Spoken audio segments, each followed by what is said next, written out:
au service du pouvoir, lui permettant d'exercer une influence économique et politique. Le tout assorti d'un système complexe de pots de vin qui a englouti des millions de francs. Après avoir assisté à 4 mois d'audience du procès Elf, c'est sur les planches du studio de l'Ermitage à Paris que le comédien Nicolas Lambert vient nous en livrer une synthèse, histoire de comprendre cet imbroglio qui nous regarde et qui n'a pas fait sauter 20 fois la République. Olivier Langpin. 8 ans d'instruction, 4 mois d'audience, 37 prévenus et des centaines de millions de francs détournés. Il a fallu beaucoup de courage et de patience à Nicolas Lambert pour se glisser parmi le public des audiences et expurger ce monstre juridique pour en tirer 2 heures de théâtre.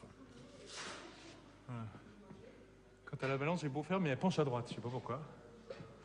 Vous êtes donc 37 prévenus à devoir répondre de nombreux chefs de poursuite au titre de l'enrichissement personnel.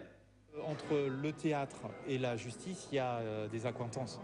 Il y a une scène, une estrade, des gens qui arrivent.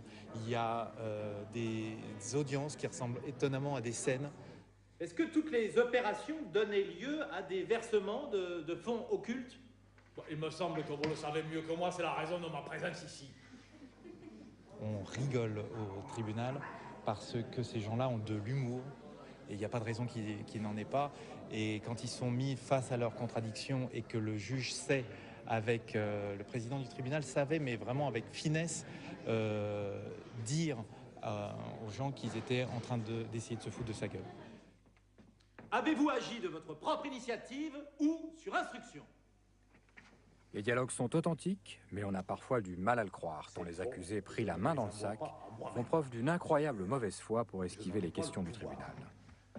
Alors, qui les envoie? Ceux qui en ont le pouvoir. Qui? Mes supérieurs. Qui? Le président. Vous voulez donc dire, monsieur Loïc Le Floch-Prigent? On est face à des gens qui ne comprennent pas qu'on puisse leur reprocher de s'être servi du système, et ils sont cohérents dans la mesure où c'est pas les seuls à se servir du système. Quand ils étaient à Gaz de France, à la SNCF, chez Alcatel, etc., ils disent je faisais la même chose. Comment vous voulez avoir des contrats comme ça? Monsieur le procureur, avez-vous des questions à poser aux prévenus, monsieur? Non, pas de questions? Drôle et cruel, la mise en scène de Nicolas Lambert a le mérite de rendre compréhensible un procès tentaculaire qui n'a malheureusement rien d'une fiction. Vous pouvez vous rasseoir, messieurs. L'audience est suspendue.